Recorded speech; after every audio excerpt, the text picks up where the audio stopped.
Welcome to Cooperative Chats, the weekly Cooperative Trust chat show. The Cooperative Trust is the leading community for emerging leaders and rising talent in the credit union space. And this chat show is dedicated to all of those leaders, credit unions, and supporting organizations. And we're just here to give you quick hits of leadership advice. Things to learn from, ways to grow. So be sure to like this video and subscribe to the channel to make sure that you can stay up to date on all the new episodes. My name is Courtney Angeli, and I'm the Director of Community Development for the Cooperative Trust and for Filene Research Institute. And that means that I have the great honor and privilege of working with emerging leaders and rising talent in credit unions across North America. And I'm so excited to introduce our new theme for the month of June. If you've been following along with us, you know that each month we've been introducing new themes to learn from. And this month is no different. Our theme is the learning leader. And we know the best leaders and strategic thinkers are continuous learners. And in the Filene report, Strategic Thinking and Changing the Credit Union Landscape, the ability for a leader to focus on learning is a strategic imperative and one of the 6 characteristics that signifies a very strategic thinker. And according to the research, learning does not come naturally to us. Often our learning is selective and we seek confirmation of what we already believe to be true. Real learning requires an honest analysis of facts and causality, and success will come from a combination of good process, serendipity, and execution. So I'm so excited to introduce our next guest for this episode. He is an author, coach, podcaster, and also a lifelong learner. His name is Antonio Neves, and I'll be bringing him on right now. Hi, Antonio. Hey, how are you doing? I'm really glad to be here. Thank you for having me. Oh gosh, it's such an honor and such a privilege. So I set the scene. Our listeners know why we're here today, but I'd like to kick it off first with allowing you the chance to share a little bit about yourself. And then if you could also answer one question for me, and that is, what is one thing that defines you outside of your profession? Whoa, that's a great question. But first, my background. First and foremost, I'm an advocate for credit unions. If folks haven't seen me hit the stage at the GAC in Washington, D.C., or at CUNA Management School in Madison, or the YP conference in Madison, I'm a credit union advocate first and foremost. My work takes me across the country and across the globe on stages where I talk about leadership, where I talk about workplace engagement. I'm also host of a podcast called The Best Thing, where I talk about the best thing to ever happen to people that would rarely ever show up on a bio, resume, or come up in conversation. More than anything, what I'm really excited about in life is helping people be bold and courageous as they once were when they began their career. I like people to think about when they first got the job that they're in right now and how excited they were, how fired up they were. And then I ask them, how much of that person still exists? That person who is so excited the day they got that phone call that they got the job, how much of that man or woman still exists? And how can we tap back into that? So that's what I Yeah. travel the globe talking about. In terms of one of those things outside of work that really defines me, I'm a father. I have 4-year-old twins that bring me nothing but joy and fatigue, but that's okay. So it's always interesting when people in life, we always identify ourselves based on our career and what we do. And I think it's a really fun exercise, and people watching can try this, is if you had to introduce yourself and you couldn't reference your career, Yes. what would you say? I mean, I could say I'm Zani and Albert's son. I could say I'm Gigi's husband. I'm August and Harper's dad, right? So there's so many different ways to think about who we are beyond our career. Yeah, I love that. And actually, full disclosure, you inspired that question when you came and spoke to the Crashers at GAC 2020, based on exactly what you just said. You know, who are you today? And if, like, are you as gung ho as you once were when you first got the job? And that was something that really resonated with me, even in my current position at the Cooperative Trust. So, super, super inspiring. And the Crashers are still talking about that talk, just so you know. So, it's always great to have you. So what we're going to do is we're just going to go ahead and get into it. The topic is the learning leader. And really what I want to dive into with you are some of the things that you've done throughout your career to really enhance, to continue learning, and any insights that you have for our listeners that they can continue on their path as well. So if you could say, like, what is one major learning pathway that you've always tried to go down? Well, first and foremost, I've always loved being a student. I'm like a lifelong learner. I'm sure like a lot of people are watching this right now are lifelong learners. And even after our formal education ends, whether that's in high school, college, grad school, or beyond, I'm constantly picking up brand new books, listening to podcasts, listening to audiobooks, you name it, taking regular courses online, etc. So we know the traditional things we can do. Of course, Mm-hmm. we can take a class, we can do a training, we can treat our car as our classroom, right, with great Yes. audiobooks or podcasts. However, one thing I really do to continue to learn and what I challenge everyone watching to do is to pay attention to who you're surrounding yourself with. Who we spend time with has a big impact on how we're going to grow or regress. And I'll just give you a quick example. Every Thursday here in Los Angeles, where I live, I meet with a group of guys, and it's called Man Morning. We meet at 7 a.m. for a hike. These days, we've been meeting at 7 a.m. virtually, doing talks like this. But during those 1 hour talks, we put our phones away and we talk about everything from business to relationships to finances, things that we're learning and reading, etc. And I find that when I surround myself with amazing people who are doing good things, it has such a positive impact on me. It gets me to rethink things. If I'm going through a challenging thing, I can share that with them. It gets me sometimes to change my mind. I think sometimes what we're resistant to do is to change our mind. But as we all know, new information requires maybe a new framework of mindset. So spending time with these guys on a weekly basis has been a game changer for me. So I invite people who are watching this to what is that outlet for you to get around some amazing people. These don't have to be your best friends. These Yep. don't have to be your family. These are just men and women who are dedicated to learning and growing and have like a really positive mindset. Yeah, that's super interesting, and actually not even a question that I prepped you with that I'm about to follow up with. Um, what are some ways that you could go about finding those types of groups? Say you maybe don't feel that your friends group is the right, outlet to channel that further learning. How are some ways that you could find these types of groups, or how did you find your morning man group? Yeah, it's interesting you mentioned that because that's the first thing people say. But Antonio, I don't have that type of community. I think sometimes all we have to do is open our eyes and sometimes just go two doors down. Right now, there's a colleague that you work with that may not be in your department or your division, but someone you know is a high performer, someone who's dedicated to learning, someone who's dedicated to winning. The opportunity that you have is to go knock on their door or give them a call or ping them with a message and request 15, 20 minutes of their time just to get to know them a little bit better. Sometimes Hmm. we're afraid to engage some of these folks, whether they work for your company or they work for other organizations that you met at a conference. I have to remind people that 9 times out of 10, people are willing to support you. They're willing to help you grow, but we have to be willing to ask for that support. So right now, just check internally where you work. Second, there are so many amazing groups out there that exist with local organizations in your community. Hmm. Of course, these organizations can exist with in your church, right? There are different groups that probably exist in church families. Hmm. There are different entrepreneurship groups. There are different professional groups that exist. You can go to a site like meetup.com. You can go to different Facebook groups, etc. So I think, believe it or not, there are so many. If you go to a coffee shop in any city at 7 a.m. on a weekday morning, odds are you're going to see a group of people congregating. Yeah. And these are folks that get together every single week at the same time. Some people have a Bible in front of them and they're talking Hmm. about some scripture. Some people will be talking about business. Some people will be doing some group coaching with someone.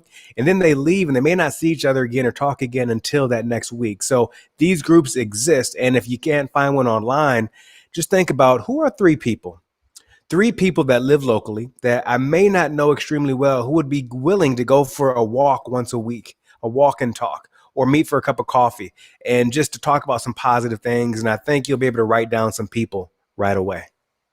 That's awesome. Um, so, what's like one major thing, kind of transitioning a little bit to your career growth? I know you've done a lot of different things.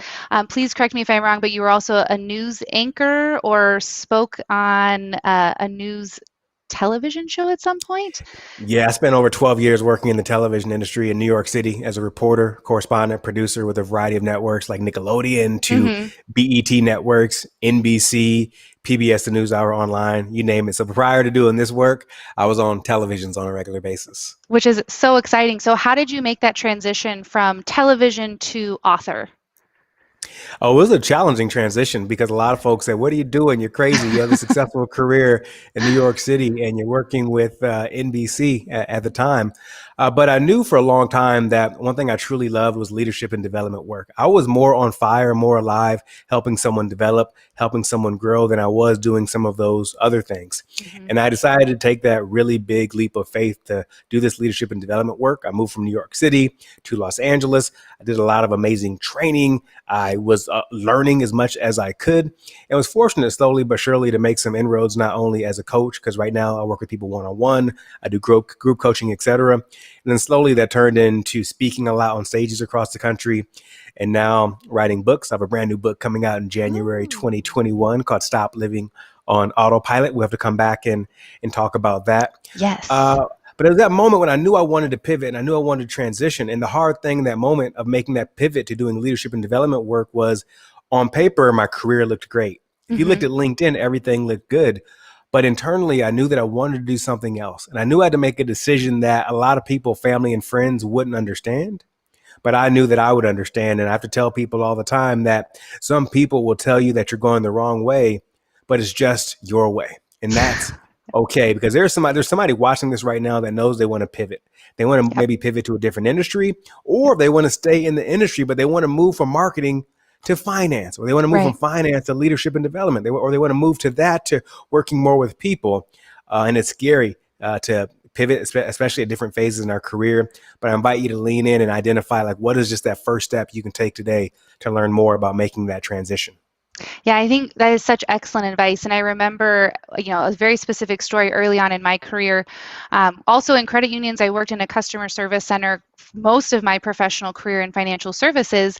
And at one point, I was super interested in moving into facilities. And most people were like, Courtney, that is vastly different than customer service. But I had taken a class in my MBA program about sustainability and buildings and how buildings can really just affect the way that people work and affect the community. And I was so interested in facilities that I actually had started to applying for roles in a facilities department just because I really wanted to learn that new skill. Enter the Cooperative Trust and Filene, which was a little more Mm. exciting than facilities. But to your point, a lot of people questioned that jump. And for me, it really took me taking stock of my own personal values and what I really want out of life, for me to say, no, this is a path that I want to go down, and these are the reasons why. Even though I still shifted away from that, but I think that's excellent advice. Is always be willing to pivot, and just believing in yourself and like your own moral code that you have is super important. Um, Absolutely. And just briefly, I think that people yeah. think they have to take that big leap, right? They think they Yep. have to quit their job, they have to start a brand new company. And I say, no, you don't have to do that. What is that one degree that you can turn it up every single day to learn more? So if you're interested, say, for example, in facilities, does that Yep. mean you quit your job all of a sudden and only apply for those jobs? No, that means you find someone that works in the facilities department Yep. in a department in your network and schedule 15, 20 minutes to learn about that. If you're curious about moving to a new city, do you sell your house and pack up everything the same day?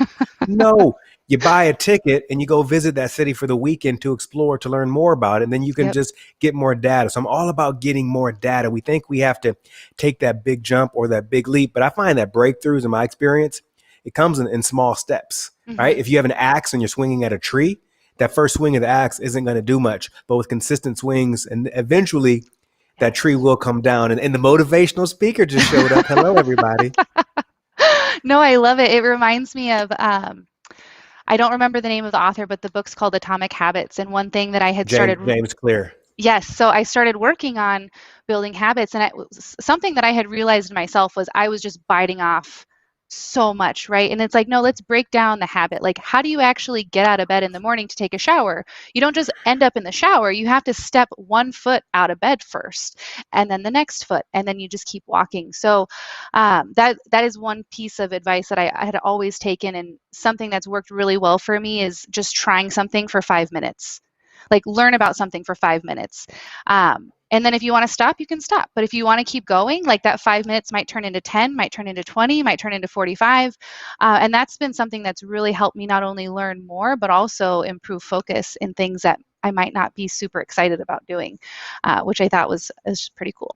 So, Yeah, what you're talking about is chunking. They call it time chunking, oh, right? Like sometimes yeah. if there's something that you want to do, like we think that we gotta schedule a whole hour to do it, but no, just schedule that 5 minutes or those 10 minutes, and before you know it, once you get started, you may go longer than that Yeah. timer that you set for 5 or 10 minutes. Just for an example, during this pandemic, I knew I needed to do something for my anxiety. I'm a guy that's on the road nonstop, typically Hmm. traveling to new places, meet new people on stages, and the only road that I'm on is like the road in my neighborhood these days. So I picked up a new hobby, and that hobby is building small miniature houses. And I was afraid, and it was extremely daunting. But I remember the first time I started working on one, I set the timer for 15 minutes.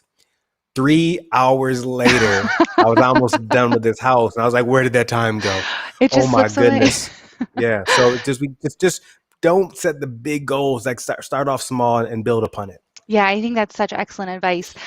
So I do have a question about challenges. So, as you're going through your career and as our listeners are going through their careers, they're definitely going to come to a point where they're going to be either challenged by an idea or a person.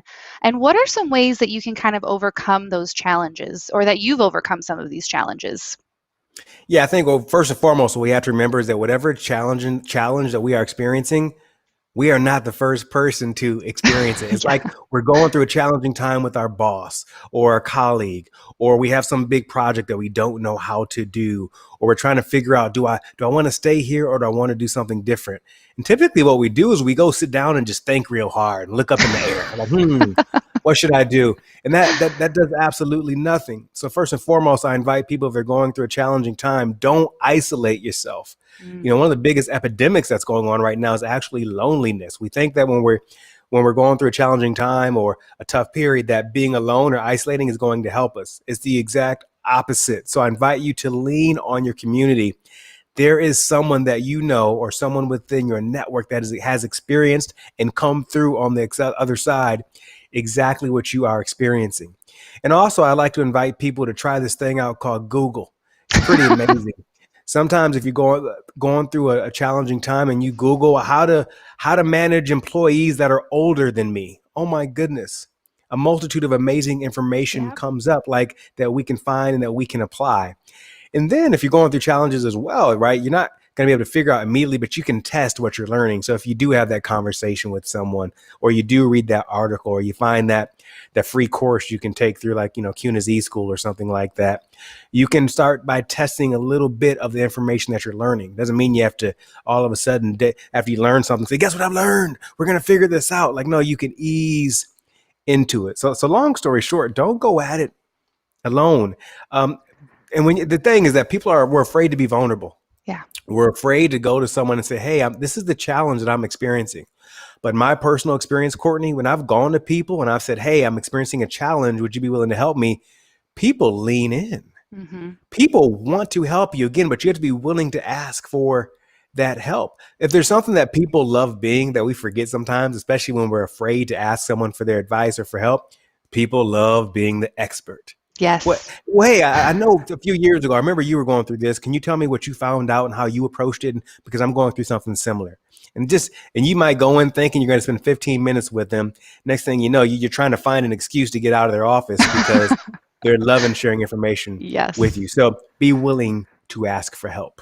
That's awesome. So we're going to go ahead and wrap up here. We have about 2 minutes left. So I want to give you any final words, any advice that you'd like to share with our audience about learning or anything that's helped really encourage you on your path to growing. Sure. Well, first and foremost, I mentioned earlier, I just want to make sure you're surrounding yourself with good people and to regularly ask yourself, hey, do the 5 people I spend the most time with, do they make me better? Do they Ah, make me better or are they keeping me standing still? And that goes for you as well. Are you yep, supporting others and making them better or are you keeping them standing still? Second, I want to give yourself a mission. I think a lot of times we get lost is because we don't have a North Star or something that we're trying to follow. So for each quarter or each month, you can create your own curriculum. In the month of June, I'm going to read about X. In the month of July, I'm going to take this free online course. In the month of August, I want to learn about so and so. And for those people who say, "Oh, I love so many different things, I don't know what I want to do," what I'm inviting you to do is to experiment on a yep, variety of topics. And by experiment and testing the waters, again, with books, with courses, if you happen to work with a coach like me, slowly but surely you'll start getting more clarity on what's most important instead of being so distracted. So I invite people to experiment more as opposed to less, because we hear this, you got to be focused, you got to be focused. And yes, I believe that. Focus at work, do what you got to do, what you're responsible for. And outside of work, experiment, get curious and see what you can learn. And I think that's going to be a game changer for your mindset, and it's going to take pressure off of you. Awesome. Well, I could not close with a better call to action than what you just gave us, so I'm just going to leave it at that. But Antonio, thank you so, so much for joining us. If you would really quickly like to plug the date and time of your podcast, I'm sure our listeners would be super interested in hearing when they can catch you again. Yeah, thank you so much. The podcast, just go to whatever podcast platform you listen on and type in The Best Thing. You'll find that with Antonio Neves. Subscribe, listen. Got over 25 episodes on there that people are loving and eating up, specifically in places like Iceland, Belgium, and Singapore. That's For awesome. some reason. But The Best Thing. And let me know what you think. I'd love to hear from you. Awesome. Well, thank you so much for joining us today, Antonio, and I'm sure we'll be seeing you around the credit union world. Thank you for all you do for credit unions. We honestly just love having you be part of this industry. It's absolutely phenomenal. Thank you so much for doing this. Thank you for Oh, inviting me gosh. on. And thanks for the great questions. This was a Yeah. lot of fun. Awesome. Thanks, Antonio. Have a great day. You too. All right, Cooperative Trust, that is going to be the end of our show for today. We're so excited that you joined us. So please make sure you check out Antonio's podcast. It's the best thing on any podcasting platform. I'm sure he would love to have any of your insights and feedback. And then next up, what I'd just like to share with you all is we will be having another episode next Wednesday. We are out of our regular cadence, but we're going to switch back to that next Wednesday. And our guest is Credit Union National Association's Kristen Ryan, where we're going to be discussing some of the exciting learning opportunities that CUNA has available to you. But if you do have any questions, as always, please feel to reach out to me. I'm Courtney Angeli with the Cooperative Trust and Filene Research Institute. Thank you so much for tuning in, and we hope that you have a fantastic day.